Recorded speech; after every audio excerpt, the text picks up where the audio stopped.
मध्य प्रदेश के मुखिया CM doctor Mohan Yadav के मुख्य आतिथ्य में एनसीईआरटी परिसर भोपाल में राष्ट्रीय कला उत्सव 2024-25 का उद्घाटन समारोह आयोजित किया गया, जहां देश के विभिन्न हिस्सों से छात्रों ने अपनी कलात्मक प्रस्तुतियां दी।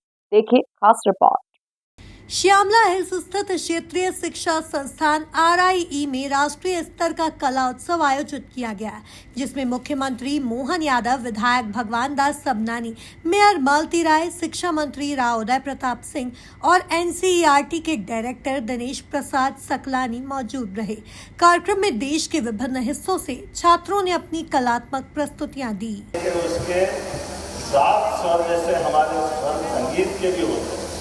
अपने शरीर के अंदर जैसे वैदिक वाक्य यत् पिंडे तत् ब्रह्मांडे, जहाँ हमारे प्राण नदी पहाड़ पर्वत पूरी प्रकृति में एक समान है और जैसा हमारा पिंड है ऐसा ही हमारा ब्रह्मांड है।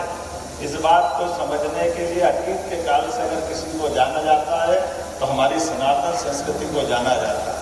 हमें इस बात का गर्व है।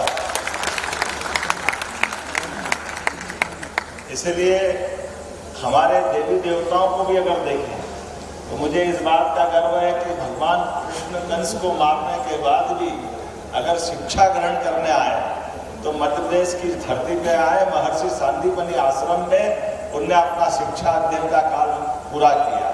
और कलाओं में भी 64 कला, 14 विद्या, अगर इस सब में कोई निष्णात हुआ है तो वो एक ही नाम है, जिनको जीते जी श्री कृष्ण वंदे जगत गुरु, जिनको जीते जी शिष्य को गुरु के समान दर्जा अगर मिला तो अपनी इस गुरुकुल पद्धति के माध्यम से मिला। और हमने सबने देखा कि अपने जीवन काल में भगवान कृष्ण के माध्यम से उनने अपने जीवन के विविध पक्षों को विविध समय अलग अलग प्रकार से जिया।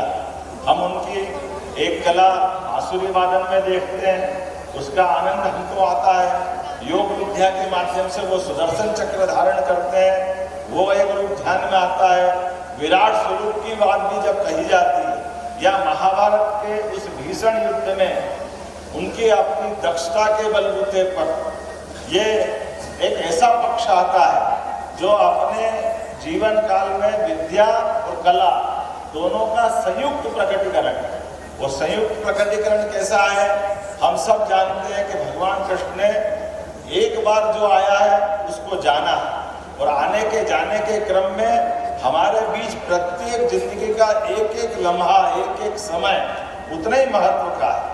हमारे लिए एक नहीं, ऐसे अनेक उदाहरण उनके बलबूते पर हमारे माध्यम से, भगवान कृष्ण के माध्यम से दिखते हैं। आपके यहाँ पर भी इस कला उत्सव के माध्यम से आपने भी वो सारी व्यवस्थाओं को जोड़ने का प्रयास किया, माननीय मोदी जी के माध्यम से।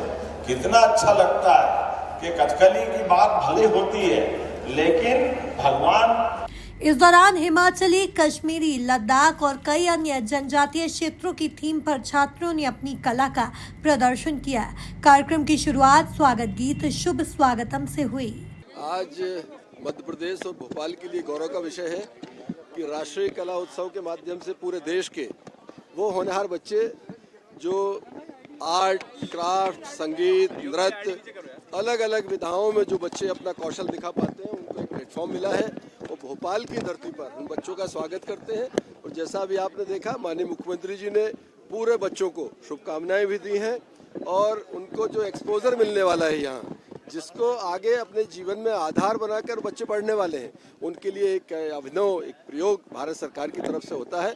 मैं माननीय प्रधानमंत्री मोदी जी का हृदय से धन्यवाद देता हूं कि स्कूल स्तर पर बच्चों के लिए कला के उत्सव के रूप में उन्होंने एक बड़ा एक प्लेटफॉर्म उपलब्ध कराया देश में। कुल मिलाकर देखा जाए तो मध्य प्रदेश के मुखिया सीएम डॉक्टर मोहन यादव के मुख्य आतिथ्य में NCERT परिसर भोपाल में राष्ट्रीय कला उत्सव 2024-25 का उद्घाटन समारोह आयोजित किया गया, जहां देश के विभिन्न हिस्सों से छात्रों ने अपनी कलात्मक प्रस्तुतियां दी। Bureau report, MP news, Bhopal.